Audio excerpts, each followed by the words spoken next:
오늘 말씀은 시편 29편 1절부터 11절까지 말씀입니다. 시편 29편 1절부터 11절까지 말씀을 함께 교독하도록 하겠습니다. 제가 먼저 읽겠습니다. 너희 권능이 있는 자들아, 영광과 능력을 여호와께 돌리고 돌릴지어다.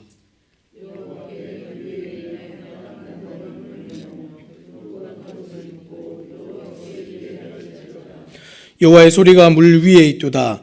영광의 하나님이 우레소리를 내시니 여호와는 많은 물 위에 계시도다.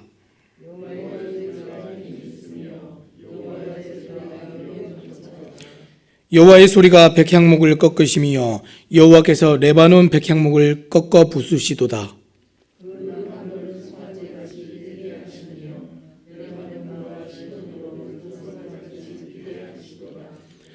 여호와의 소리가 화염을 가르시도다.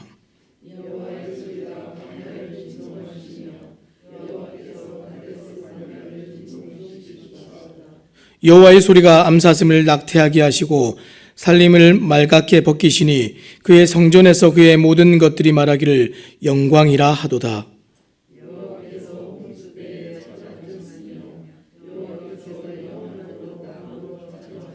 다 같이 읽겠습니다.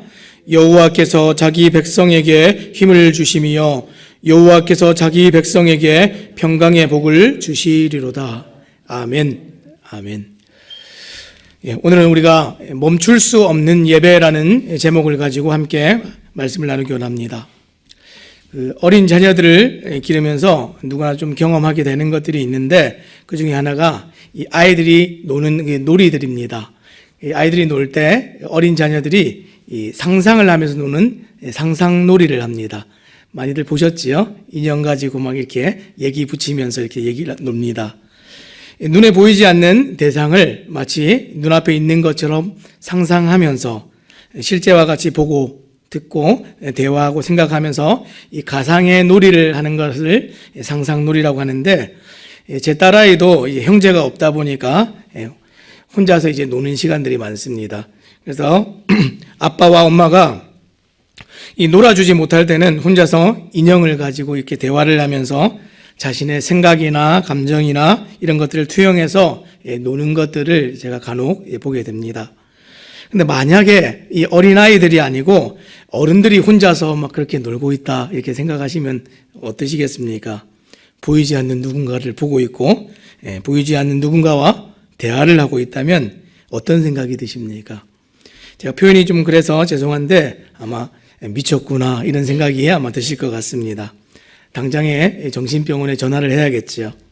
어떤 면에서 세상은 보지 못하고 세상은 듣지 못하는 그 하나님을 우리는 보고 듣고 또 우리가 그분과 날마다 대화를 하고 그분의 말씀을 준행하고 순종하고 살아가는 성도의 삶이 아마 이와 같지 않은가 싶습니다. 세상이 볼 때는 이해할 수 없기 때문에 미쳐도 단단히 미쳤구나 이런 생각을 할 것 같습니다. 오늘 시편 29편에는 이렇게 미친 한 사람, 다윗이라는 사람이 등장을 합니다. 이 시편 29편의 배경에 관해서 정확하게 우리가 알 수는 없지만 다윗의 형편이 아마 매우 어려운 상황이 아닌가 미루어 짐작해 볼 수 있습니다. 우리 마지막에 나오는 이제 11절 말씀해 보니까 자기 백성에게 힘을 주시며 라는 표현을 보아서 모르긴 몰라도 다윗이 아마 힘이 굉장히 필요하고 도움이 필요한 상황이지 않는가 짐작해 볼 수 있을 것 같습니다. 아마 추측컨대 사울 왕에게 쫓겨서 빈 들판에서 혹은 동굴 속에서 지내야 되는 그런 형편이 아닌가 싶습니다.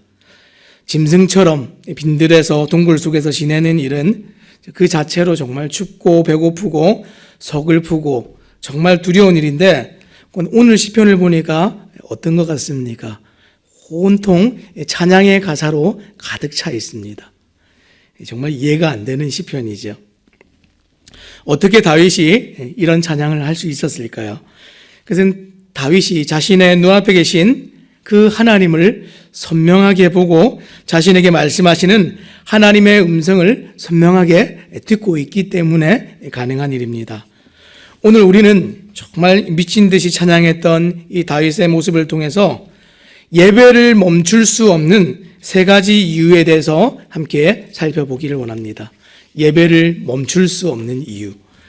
첫 번째는 이 하나님의 영광을 보았기 때문에 우리는 예배를 멈출 수가 없습니다. 지금 이 시편의 찬양은 지금 쫓겨다니면서 편하게 쉬거나 잘 수도 없는 그 다윗에게 더 힘겨운 상황들을 가중시켜주고 있는 상황입니다. 한번 생각을 해보시기 바랍니다. 노지에서, 이 바깥에서 노숙을 해야 되는 이 다윗의 상황에서 갑자기 비까지 내립니다. 비가 내리고 폭우가 옵니다. 그냥 오는 것이 아니라 엄청나게 많은 비가 내리는데 산맥이 뒤흔들릴 정도의 천둥이 치고 번개가 쳐서 이 백향목이 쪼개지고 산불이 일어납니다. 그리고 메마른 그 팔레스타인 땅에 홍수가 일어났습니다.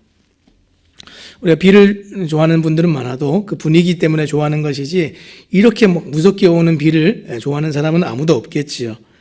바깥에서 노숙을 하며 지내야 되는 다윗에게 이런 환경은 정말 두려운 환경입니다. 그런데 너무 놀랍게도 다윗은 그 홍수를 보면서 그 일어나는 일들을, 자연의 그 엄청난 일들을 보면서 하나님을 생각했습니다.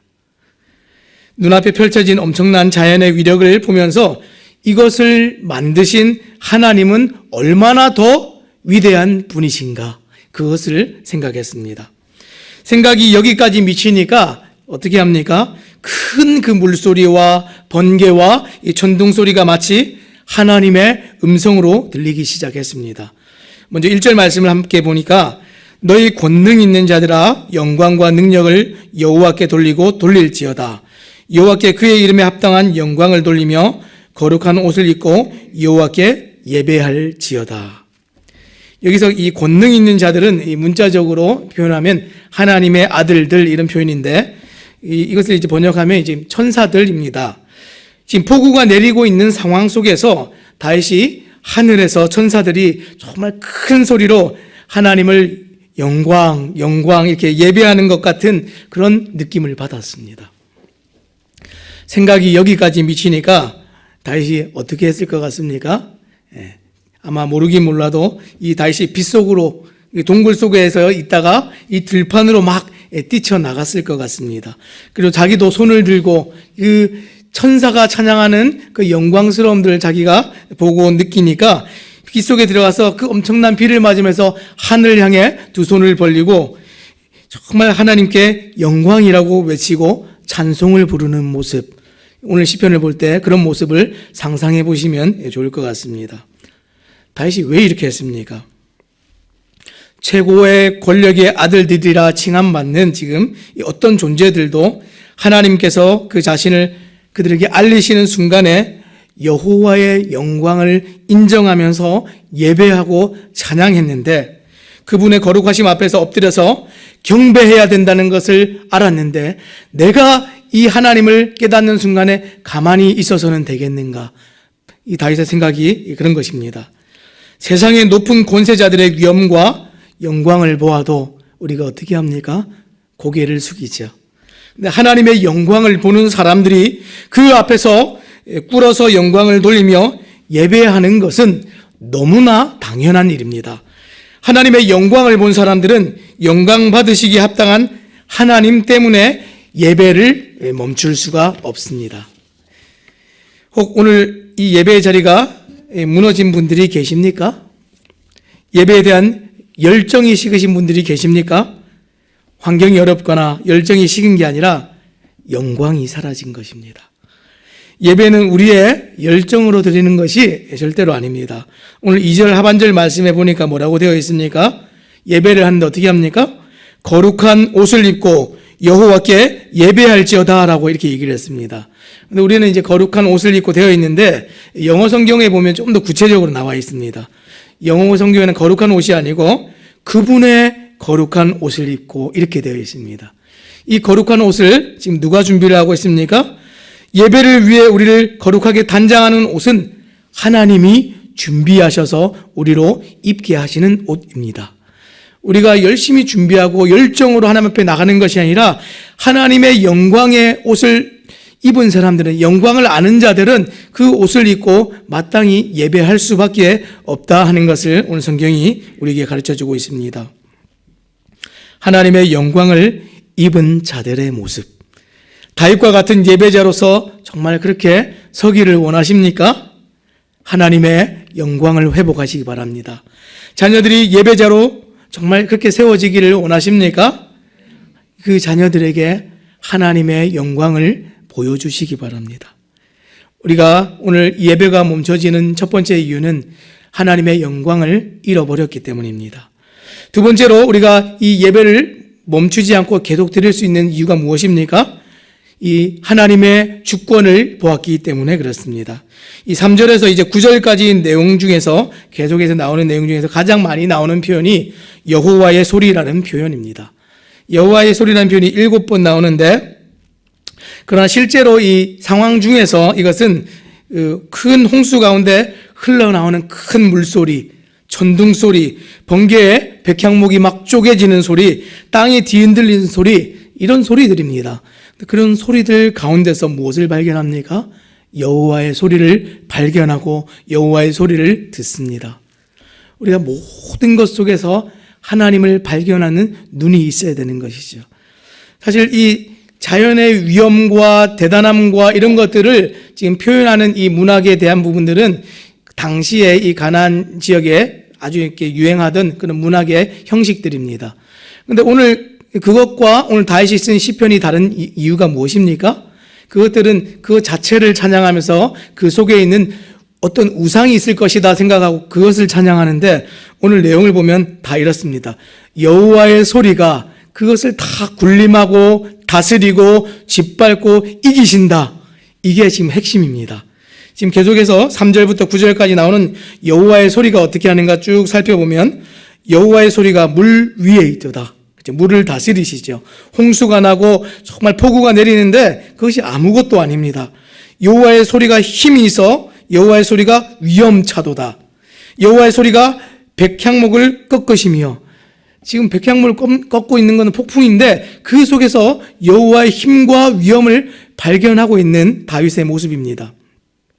나무들이 송아지같이 뛰어놀고 들송아지같이 뛰겠다. 나무가 막 다 부서져가지고 날아가는데 우리는 아이고 지저분하다, 저기 어떻게 전에 날아가나 이렇게 생각할 수 있는데, 다윗은 그 장면을 보면서 하나님께서 정말 이 능력이 있으셔서 이 나무들을 뛰게 하신다, 이렇게 보았다는 겁니다. 여호와의 소리가 화염을 가르시고 여호와의 소리가 광야를 진동시키신다. 번개가 쳐서 정말 산에 불이 나고 이 산불이 나고 있는데 그걸 보면서 여호와의 화염이다, 이렇게 표현했습니다. 사랑하는 여러분, 우리의 일상 중에 정말 이런 민감함들이 있습니까? 우리에게 일어나는 모든 일들은 우리가 좋지 않은 일이나 좋은 일이나 이면에 모든 영적인 이 일들이 있고 이유들이 있습니다. 사단도 우리를 하나님의 말씀을 듣지 못하도록 그렇게 열심히 일하지만, 하나님께서도 우리를 위해서 정말 일하시는 그 일하심이 있는데 그것을 여러분들 보고 계십니까? 이것을 보아야 우리가 진짜 이 예배가 흘러나오고 찬양이 넘쳐 나오는 것입니다. 다윗은 주님의 목소리를 듣습니다. 어떻게 듣습니까? 성령의 역사이죠. 다윗은 이 소리 가운데 하나님의 주권적인 위엄의 음성을 들었습니다. 오늘 우리도 어떻습니까? 다윗의 시대에는 그러지 않았지만 오늘 이 시대에는 성령이 우리 안에 내주하시죠. 우리 안에 계신 성령께서 저와 여러분들에게 정말 다윗과 같은 이런 민감함을 가지고 하나님의 소리를 듣고 하나님의 일하심을 보고 그로 말미암아 하나님이 이 모든 만물 위에 계신 주권자 되신다는 사실을 발견하시는 우리 성도님들 되시길 바랍니다.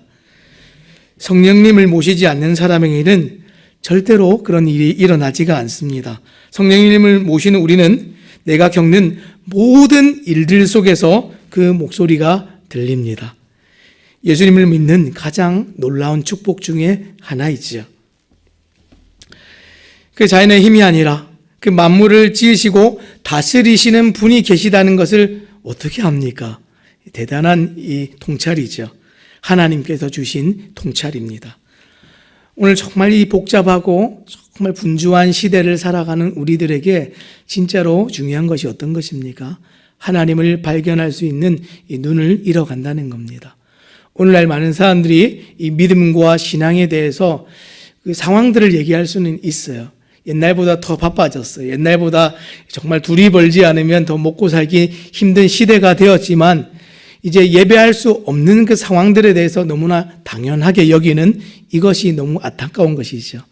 우리가 각 가정의 상황들을 다 이해하지 못하기 때문에 평가하거나 그것을 우리가 정말 나쁜 말로 지적할 수는 없지만 오늘날 가장 가슴 아픈 것이 어떤 것입니까? 이제는 이 하나님을 섬기고 예배하는 이 믿음에 대한 부분을 고민조차 하지 않는다는 그것이 가장 안타까운 것입니다. 사랑하는 여러분, 예배가 회복되어야 됩니다. 정말 하나님이 이 세상을 다스리고 통치하신다는 사실을 우리가 잃어버리면 예배할 힘을 잃어버리게 됩니다. 오늘 다윗이 겪은 홍수가 나고 천둥번개가 치는 것이 자연에서만 일어나는 일이 아닙니다. 우리 인생 중에도 우리를 두렵게 하고 큰 소리와 우리를 압도하는 그런 요소의 사건들이 있는데 질병도 있고 실패도 있고 정말 이별도 있고 죽음이 우리를 찾아오는 순간순간들도 있습니다. 홍수와 번개와 천둥 소리가 들리는 것 같은 그런 일들이 오늘 일상을 살아가는 우리들 가운데 있는데 그런 우리가 기억해야 될 것은 우리 하나님은 그런 것들보다 그런 만물보다 크신 하나님이라는 사실입니다. 하나님이 만물의 주관자이시고 주권자이십니다. 오늘 우리가 큰 소리 앞에 두렵고 떨림으로 예배하지 못하는 것은 하나님의 주권을 보지 못하기 때문입니다. 세상의 유형과 무형의 그 어떤 권세도 하나님의 권세 아래에 있음을 우리가 보게 될 때에 우리는 예배하지 않을 수가 없습니다. 세 번째로 우리가 이 예배를 멈출 수 없는 세 번째 이유는 하나님의 왕권을 보기 때문에 그렇습니다. 마지막 이제 10절에서 11절까지 나오는 내용들인데요. 10절 말씀해 보니까 여호와께서 홍수 때에 자정하시고 이렇게 얘기를 했습니다. 지금 이 홍수는 그 창세기 6장에 나오는 이 대홍수이죠. 홍수를 가져올 수 있을 정도의 힘이 있는 하나님, 심판주로서 그 능력을 발휘할 수 있는 그 하나님께서 어떻게 되십니까? 오늘 본문의 말씀을 보니까 우리의 왕이 되신다 그랬습니다. 하나님이 능력이 있으실 뿐 아니라 그 능력으로 세상을 다스리고 통치하고 정말 심판하실 뿐 아니라 그 능력의 하나님이 우리의 하나님이 되어주시고 우리는 그분의 백성이 된다 하는 이보다 더 큰 위로가 있습니까? 그날에 그 하나님이 그 세상을 심판하실 때에 그 하나님이 오늘 매 순간 나에게 힘을 주시는 하나님이 되신다는 사실보다 우리에게 소망이 없습니다. 11절 말씀에 뭐라고 얘기했습니까? 자기 백성 이렇게 표현을 했습니다. 자기 백성이라는 이 문구가 굉장히 중요한데 자기 백성이 누구입니까? 하나님의 음성을 듣는 자들입니다. 자기 백성이 누구입니까? 하나님을 발견하는 자들입니다. 자기 백성이 누구입니까? 하나님의 영광을 보고 하나님의 주권을 아는 자들이며 그 통치 아래 살아가는 백성들입니다. 오늘날 이 성도들이고 이 믿음으로 살아가는 교회가 오늘날 이 하나님의 백성들이죠. 그 하나님의 백성들에게 주시는 이 하나님의 혜택, 복지가 어떤 것이죠? 오늘 말씀해 보니까 힘을 주시고 평강의 복을 주신다. 이 두 가지를 얘기했습니다. 우리에게 힘을 주시고 평강을 주신다. 이 평강이 샬롬입니다.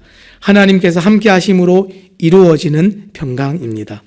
세상은 줄 수도 없고 세상은 우리에게 정말 보여줄 수도 없는 평강인데 하나님 계셔야 우리에게 주어지는 샬롬입니다. 여러분 잘 살고 싶으시죠? 잘 사는 게 뭔지 어디서 들었는지 모르겠는데 저희 딸이 이제 기도할 때마다 기도 한번 해봐라 이렇게 얘기시키면 하나님 잘 살게 해주시고 이 얘기를 항상 따라 붙어요. 근데 잘 살다는 개념이 하나님 앞에서 하나님이 원하시는 방식으로 잘 살아야 진짜로 잘 살아지는 것입니다. 그래야 진짜 웰빙입니다. 하나님의 백성으로서 살아가는 경험, 오늘 일상을 살아가는 여러분들의 삶 가운데 있으십니까? 모든 면에서 진짜로 잘 사는 것은 하나님이 계획하신 그 뜻과 목적대로 사는 것이 진짜로 모든 면에서 잘 사는 것입니다. 이게 진짜로 행복한 것입니다. 다윗은 지금 속에서부터 말할 수 없는 감격으로 하나님이 얼마나 크고 위대하신지 시편 29편에서 노래하고 있습니다. 그렇게 미친 듯이 찬양하고 노래하다 보니까 어떤 일이 생겼습니까? 마음 속에 있는 슬픈 것들이 다 사라졌습니다. 두려운 마음들이 다 사라졌습니다. 정말 쫓겨다니는 그 서글픈 생활들이, 그 서글픈 생각과 마음들이 다 사라졌습니다. 힘이 넘치고 마음이 얼마나 놀랍게 평안해지는지 알 수 없습니다. 그것이 오늘 20편, 29편 마지막을 결말짓는 내용들입니다. 우리가 비록 온몸은 지금 이제 나와서 정말 비에 다 젖고 소리를 질러서 아마 목이 다 쉬었을지도 모릅니다. 그런데 세상이 줄 수도 없고 알 수도 없는 그 하나님의 백성으로서의 평안이 다윗에게 임했습니다. 이게 예배자에게 주시는 정말 하나님의 우리에게 주시는 경험들입니다. 우리도 사울에게 쫓겨서 동굴에서 숨어 사는 다윗처럼 우리의 상황만을 생각하면 이 땅에서의 성도의 삶이 하루하루가 또 슬픈 현실일 수도 있습니다. 하지만 모든 만물을 다스리시는 힘과 능력의 하나님이 오늘 저와 또 여러분들의 왕이 되시고 우리를 그분의 백성으로 삼으신다 하는 그 사실을 기억하시기 바랍니다. 이것을 기억할 때 우리는 예배하지 않을 수 없습니다. 말씀을 맺겠습니다. 오늘 코로나라는 큰 시대적인 도전 앞에서 우리가 진짜로 무너진 것이 어떤 것입니까? 오늘 다윗과 같은 예배자의 모습으로 찬양하지 못하고 예배하지 못하는 진짜 이유가 무엇입니까? 천둥번개가 치고 폭풍이 불고 홍수가 있는 것처럼 내 삶을 흔들어 놓는 어떤 환경 때문입니까? 예배에 대한 나의 관심과 습관과 열정이 식어서입니까? 이 둘 다 아닙니다. 우리가 예배하지 못하고 예배가 지금 무너지는 이유는 우리의 삶에서 하나님을 잃어버렸기 때문입니다. 오늘 하루 다시 예배의 자리가 회복되기를 간절히 부탁을 드립니다. 오늘 시편 29편의 말씀을 통해서 우리가 첫째로 하나님의 영광을 회복하시고, 두 번째로 하나님의 주권을 회복하시고, 세 번째로 하나님의 왕권을 회복하심으로 다윗과 같은 예배자가 되어서 예배를 멈추지 않는 우리 모든 성도님들의 삶이 되시기를 우리 주님의 이름으로 부탁드립니다. 기도하겠습니다.